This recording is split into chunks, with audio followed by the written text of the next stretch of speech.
Welcome to Financial Planning Explained. I'm your host, Mike Menninger, certified financial planner. I'm joined by Nick DeVito, also a CFP, who's one of the associates at my firm.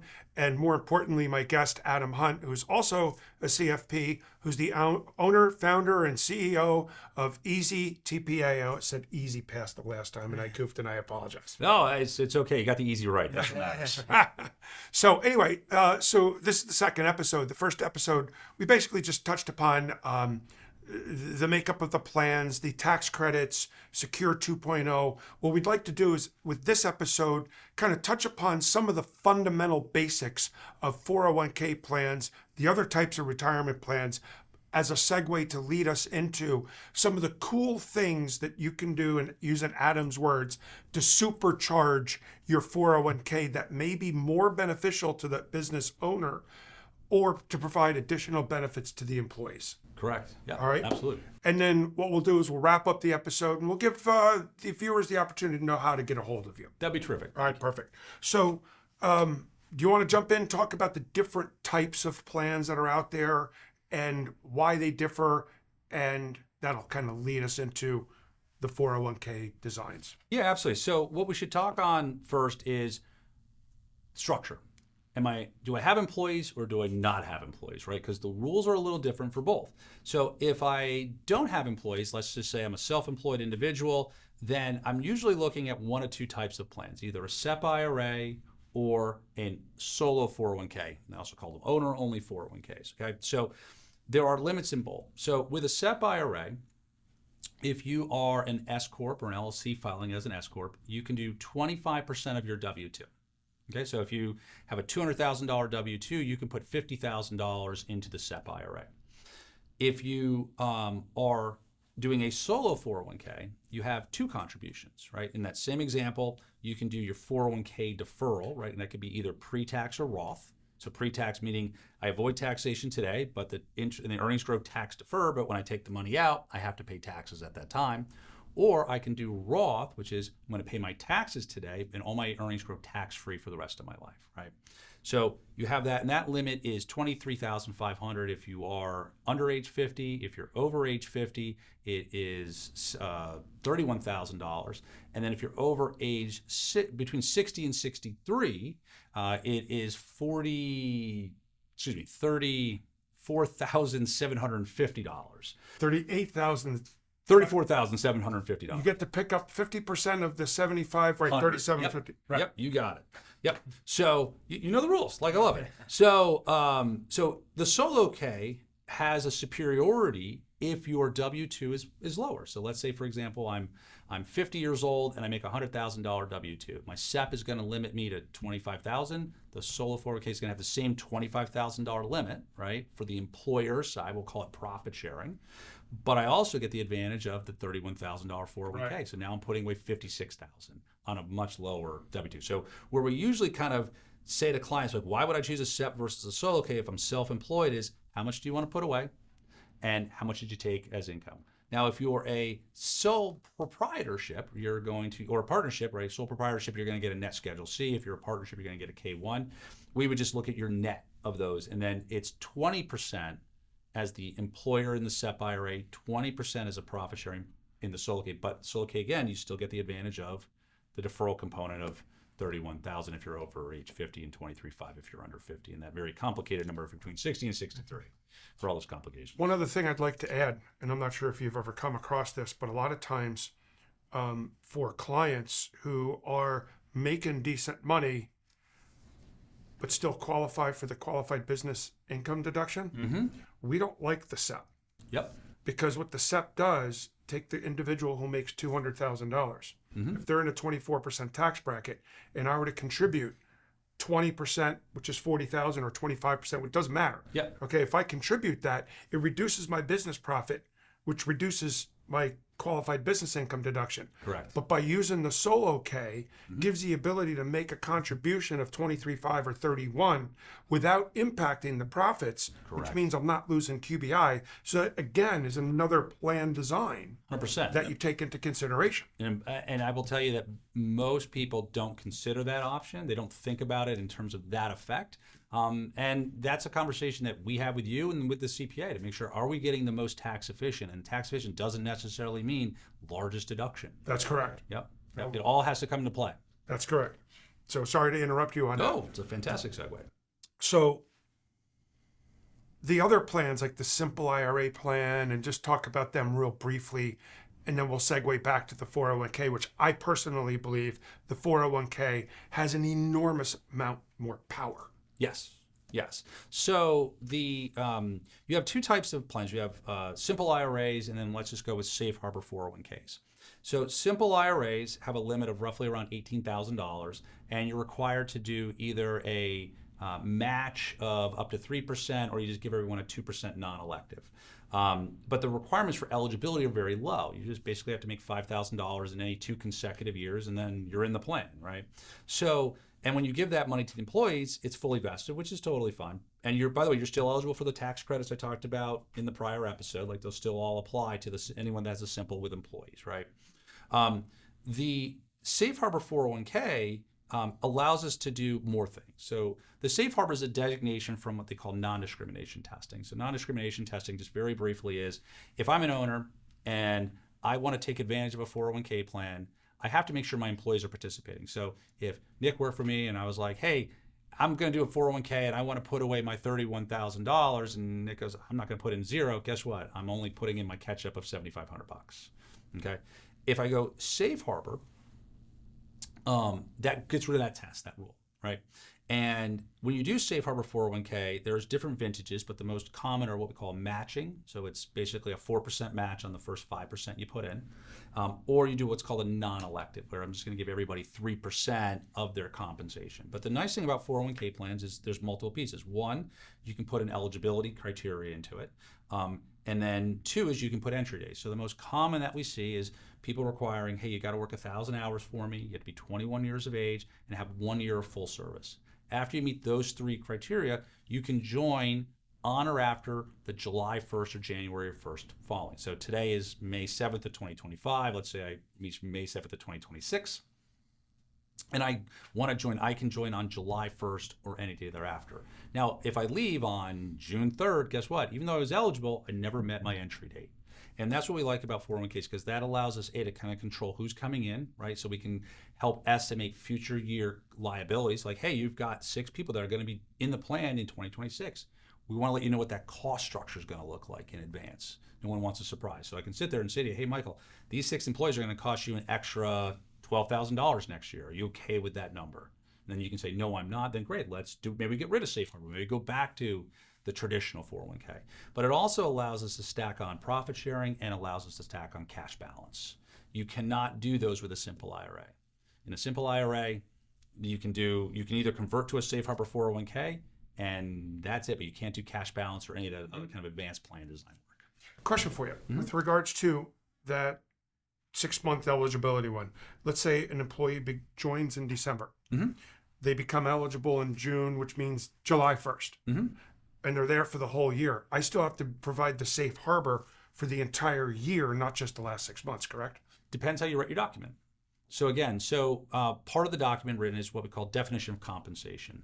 And you can say that prior to them becoming eligible, any compensation earned in that first year is not applicable. So for example, if someone's making $100,000 and they became eligible on July 1st, I could, and let's just make it easy, 50,000 first half, 50 second half. I can say, hey, the income, that first 50,000 that you earn, I don't have to give you any match on. I'm only going to base it on the last 50,000 in the second half of the year. Interesting. So you can do that. Yep, that is not a problem. We have lots of clients that do that. We have other clients that don't. But it is an important piece. I mean, because it's little things, right? So I'll give you an example. You set up a 401k plan, and you say that the plan is, you set it up on May 1st. And you said, I'm going to let everybody into the plan on May 1st. And you say, I'm going to give everyone a matching. And you say the match is not going to be made each pay period. I'm going to do a true up at the end of the year. Guess what? If you say the effective date was 1/1, all that compensation is included. If you say the effective date was May 1st, the day I let everyone in, it's only the compensation from May 1st forward. Little things that at the end of the year go into a client and they're going, well, I set it up on May. Why would I give them a match based on everything? Well, it's just how I wrote the legal document. very important nuances, because if you don't have that conversation with the client, you go and, hey, guess what? There's an extra $15,000 you didn't think for. Business owners maybe go, well, I have it, but I wasn't planning for that. Right. And now I just got a mad customer. Goes back to the adage, he who knows the rules of the game the best usually does better at the game. Usually does better. I like to agree with that. So that's a very important plan design, Yeah. and so it's a consideration that I always thought of, but I never thought it could be in the plan design. So clearly, anytime that we've ever met with people and we talk about their plan, honestly, most employers did the document whenever it was that they did the document. In my opinion, I blame the advisor or even potentially the TPA for not telling the business owner, hey, it's time to review this plan to make sure, is it consistent with what your goals are? How often do you recommend that a business owner review the document? So the way that we approach it at EZTPA, not EasyPass, EZTPA, right? Is we sit with our clients every year. So what we do as part of our process is in conversations with clients, and we do this during testing season, right? During the tax season is, hey, we need to have you go through a questionnaire. We're going to collect your census. We'd like to set up a call, 15, 20 minutes. What changed in your business? What's your goals for the current year? We incorporate the financial advisor with that. We always want to invite their CPA to join, right? Especially because they're extremely busy, right? So it's very hard to get a CPA on a phone call. But we have that discussion because if we're going to make changes to the plan, then we want to do it in advance. Now, we also set things in motion where we're like, okay, well, we want to make a change, but we want to do it for the following year. Great. We'll put a note in our systems. Hey, November, we're going to circle with you, Mr. Client, advisor, and CPA for the 2026 year. So some clients may say, hey, look, I'm good for this year, but 2026, I know is going to be a different year. I'm losing my biggest customer, or it could be the other way. Hey, I'm getting a huge customer, right? So we always set those evaluations up. And that's extremely important, especially when we talk about cash balance. Cash balance, we require our clients to do 2 meetings a year with us, no matter what. One in November before taxes start, and then one during tax season. And now we have tons of planning calls around that because those are much more demographically sensitive. And if they're run correctly, they run smooth. If they're not run correctly, a lot of problems. Yeah, I can imagine. So this raised a question that we ran into once before. Mm-hmm. Is there ever a time that you could bonus somebody after December 31st, or even bonus yourself after December 31st, and have those contributions be made for prior year? If you are, it depends. So if you are a net Schedule C, sole proprietorship, partnership, 100%, you can define compensation at the end of the year and then retroactively make that for the prior year. If you are receiving a W-2 as a business owner, it's just whatever that W-2 is. Okay. Right. So the only way to really make a retroactive amendment is if there was like, hey, there was an error or something hey, I did it, but I forgot to document it, right? So, because again, as an S corp, let's say you're an S corp, like I'm an S corp. So, I have a W-2 and I have a K-1. The K-1, because it's not subject to FICA taxes, right, ACA taxes, right, is considered unearned income. Correct. You can only use earned income, and W-2 as an S corp or C corp is what's considered earned. Interestingly enough, as a net Schedule C, or if you're a partnership getting a K-1, all of your income is considered earned because it's all exposed to FICA.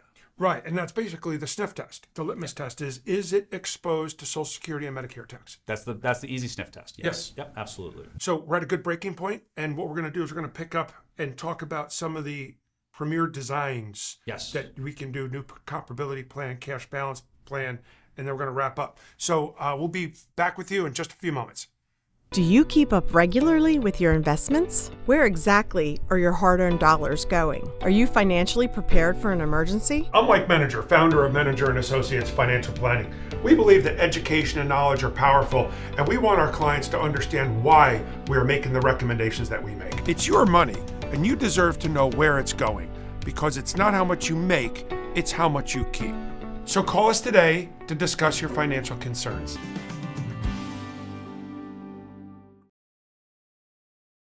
Welcome back to Financial Plan and Explain, and I just made a new friend during the course of the break. So we're going to talk about here is some of the advanced design. And I'll tell you, I was exposed to the new comparability plan a number of years ago when we applied it to a particular business who had 3 owners and 1 or 2 employees. I've been using that as a segue for advanced planning. And to be honest with you, I use it for my plan, but now other plans are becoming a little more prevalent, the cash balance pension plans, et cetera, et cetera. So the long and short of it, what these things do is give the ability, as Adam likes to use the word, supercharging a 401k, but allows the business owner to design it after the year is over, in a way, after the year is over, and taking a look at all the different math and the numbers and figuring out, all right, which one works for what I want to do. So, Adam, I'd like to pick it up from there. Yeah, absolutely. So let's use an example, right? So, Nick works for you. Nick's young, we're old. So let's have a simple illustration, right? And I think this is the best way to do it. So Nick's 25 years old, and let's just say Nick makes a $100,000 W-2, make math easy. You're 50, you make a $200,000 W-2, okay? So the way we would design a plan for you to start is we would do a safe harbor 401k with a 3% non-elective. And this is really important. The reason being is when you do a 3% non-elective, you can offset that with the profit sharing that you've got to give to maximize you as the business owner, right? So on a $200,000 W-2, I can get you to a $77,000 write-off in 2025, okay? So you would do $31,000 as your 401k contribution, right, and $46,000 between the safe harbor 3% and the profit share. Right. So I get $6,000 on my safe harbor. So now I got an extra 41 to play with. Yep, absolutely. And so we're going to put that into the quote unquote profit sharing. What new comparability does, and it's been around for about 20 some odd years, is it looks at time as a function. So the closer you are to retirement, the more money I can put for you, and the less I have to give Nick because he has a longer time horizon. We use these things called EBARs, effective benefit accrual rates, and that's kind of what my guys look at when they're kind of comparing those pieces. So if we do a 3% to Nick, so that's $3,000, right? And we do a profit sharing, I got to give Nick an extra 2. So for $5,000 to Nick, which I already gave him 3. Yep, you only give him an extra 2. You can put away your full $77,000. That extra $40,000 profit share that we talked about, you can put that in. So now we've run into plan designs before where the individual was not given the appropriate information in advance, did not contribute to his own personal 401k, and at the end of the year he could barely put anything in and got beat up. Yep. Yeah, so part of the key piece is, as the business owner, when you are receiving a W-2, is to make sure you're making that 401k contribution during the year, because every dollar that you put in does not count against the cap. So the cap is $71,000, is the cap for 2025, right? And then you have that catch-up contribution, right? So the challenge that we have is when you don't put in your $31,000 and you want to make it up, now I have to make it up as an employer contribution, which means that instead of having to give Nick an extra 2, maybe I got to give Nick an extra 7, because I'm trying to get you that $31,000 based off your W-2. Because again, like we talked about much earlier, the nice thing about 401k contributions is it's not a deduction against profit, right? It's just coming against your W-2, right? It doesn't reduce your current income. It doesn't impact your QBI. So when we're looking at designs, part of it is also making sure to the business owner, hey, what did you do? Now, if that business owner happened to have been a sole proper partnership, no problem. We could have done the 401k contribution. Right, afterwards. But because he was a W-2, we had to make that in the calendar year or the tax year for this person. Yep. But again, the key piece here is timing is everything and communication is everything, right? So saying to you, make sure, Mike, that you're putting in your $31,000 before the end of December 31st. And then for Nick, hey, we're going to have to give him roughly the 3% no matter what. And that 3% allows you to put in that full 31, because Nick might say, hey, I'm 25. I'm young. I'm going to go have fun, right? And doesn't want to put any money in. We don't have to worry about what Nick does, because it's really about what we're trying to maximize for you. Nick's thrilled. I got free $3,000.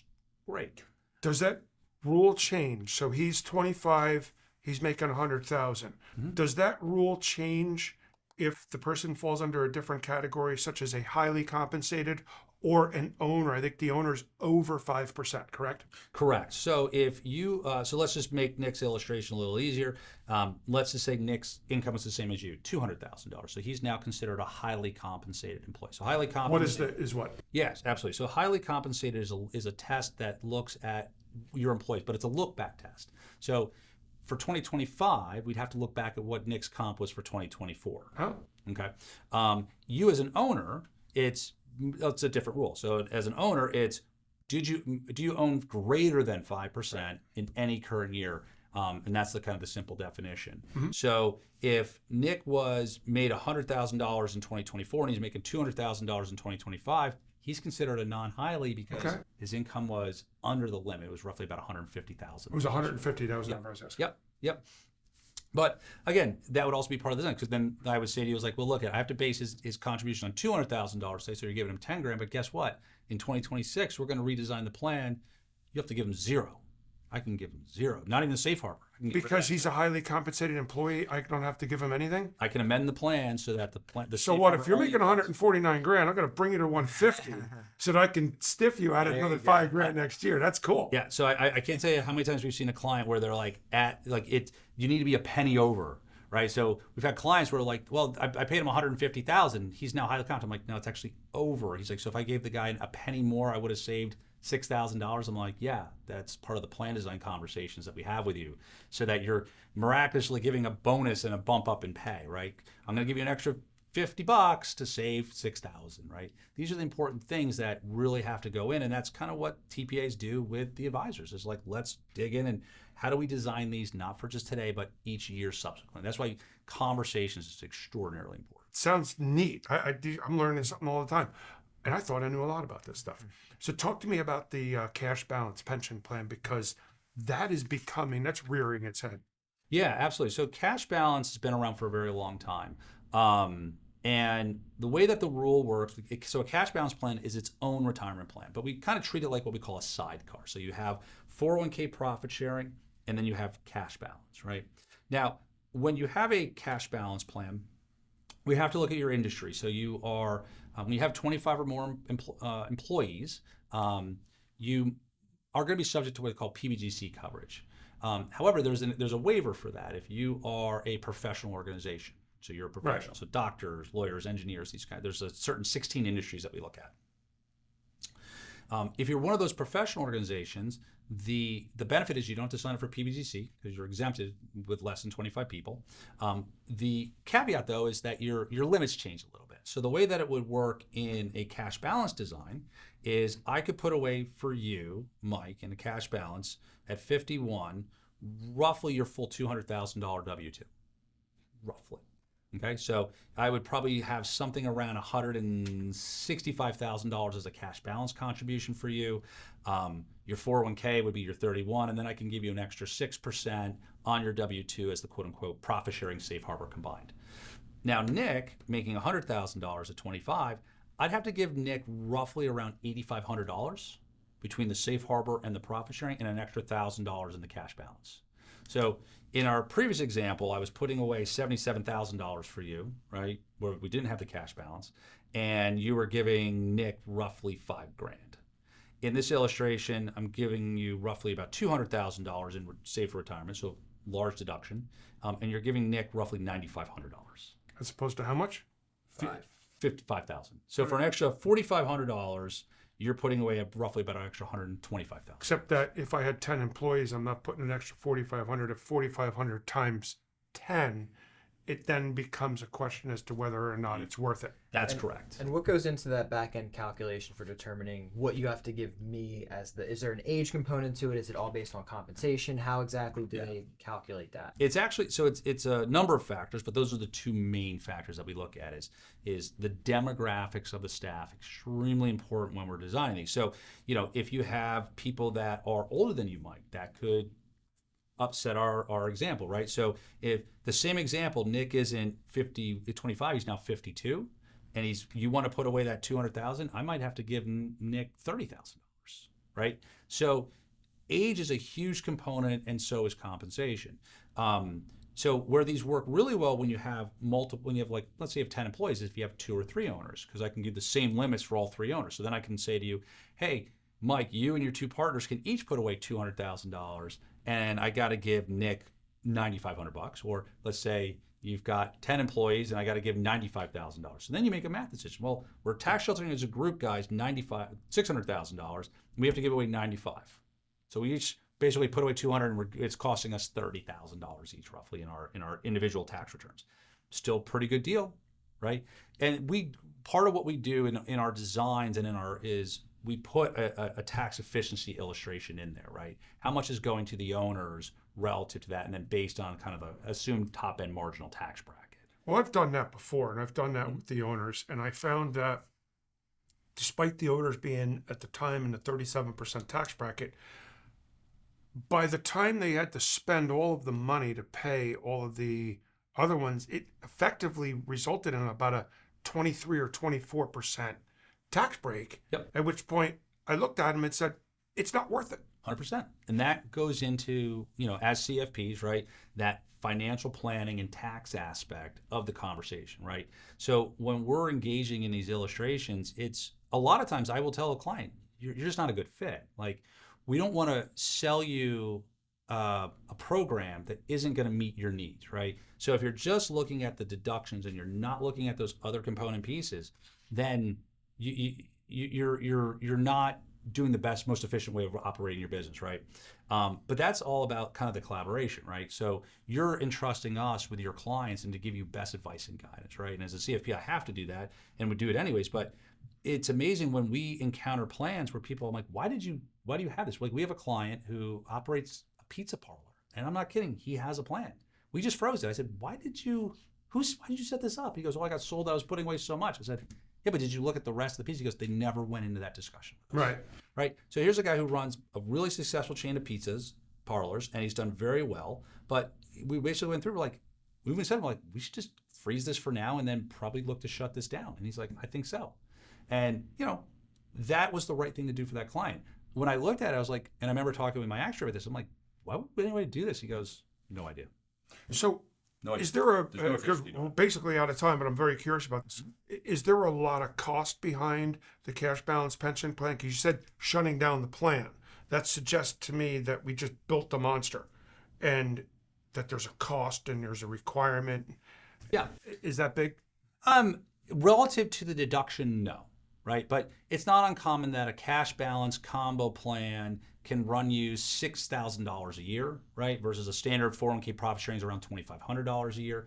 But for that extra, call it, let's say $4,000, right, roughly, you're getting so much larger deductions. So you take that into consideration, but that is 100% a factor, right? Like, we've had people come to us and go, and I want to put away 100,000, not 77. I'm like, why would you spend 6 to get 25? Like, it doesn't, the math doesn't make sense, right? So that's the important piece. The other things I just want to wrap up on the cash balance, and this is really, really important, is one is you have to run them for 3 years. Okay. And 2 is you have to have steady cash flow. Really, really important. So if you have volatile cash flow, probably not a great program for you. Because if you do set them up and you shut it down after 1 year, the IRS has a term they call them windfall DBs. They will 100% disqualify it, but they won't disqualify it today. They'll disqualify it in 3 years, which means you now have to go back, redo your taxes. And when the IRS disqualifies a plan, they charge a 50% excise penalty to the company. So if you got 200 grand in there, all 200 grand has to come out. You're paying taxes and a 10% early withdrawal penalty, and they're going to assess you a $100,000 penalty to the business. Nice guys. Nice guys. They're the best. So we love the IRS. Just IRS agents watching. Well, IRS loves, they love you for having to do that. Yeah. So, Adam, thank you very much. My pleasure.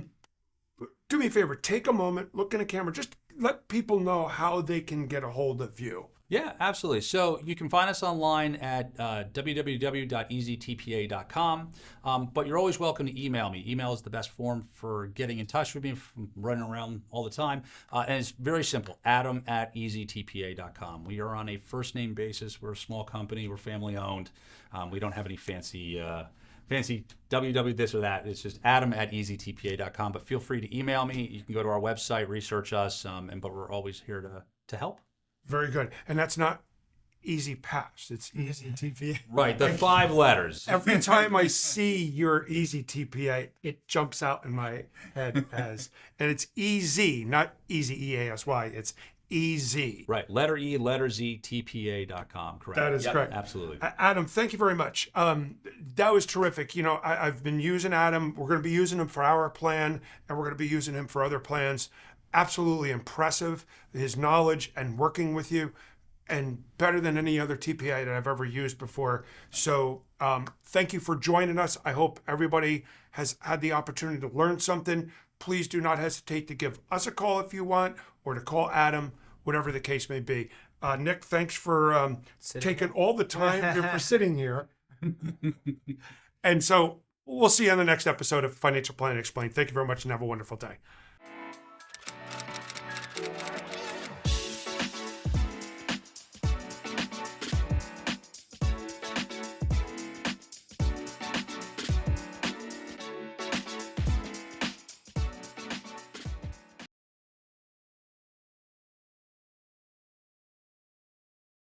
Thank you for watching this episode of Financial Planning Explained. We strive to provide an educational experience for all of our viewers, and what we struggle with at times is topics. So if there's an idea or a topic that you would like for us to discuss on a future episode, please email us at admin@maaplanning.com, or you may enter it on the Contact Us page on our website at www.maaplanning.com. Thank you in advance for participating and helping make our show successful.